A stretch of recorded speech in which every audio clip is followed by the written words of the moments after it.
हजरत लुकमान हकीम का अक्लमंदाना जवाब।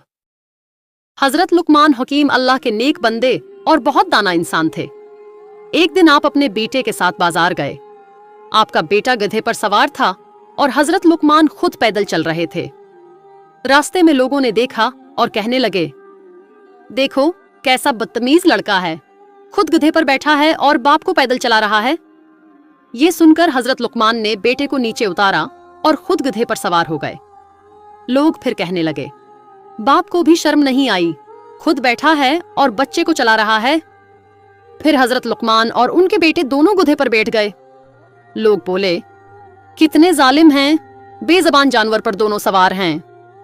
अब हजरत लुकमान ने दोनों को गधे से उतार लिया और पैदल चलने लगे।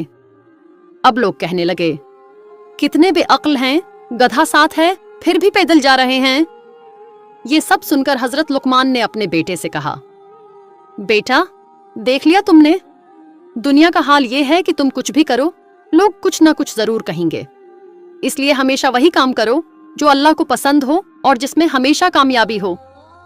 तुम्हारी नीयत नेक हो, लोगों की बातों से कभी न डरो। ये वाकया हमें सिखाता है कि दुनिया की बातों पर नहीं बल्कि सच्चाई, अक्ल और अल्लाह की रजा पर अमल करना चाहिए। हजरत लुकमान की दानाई आज भी हमारे लिए सबक है।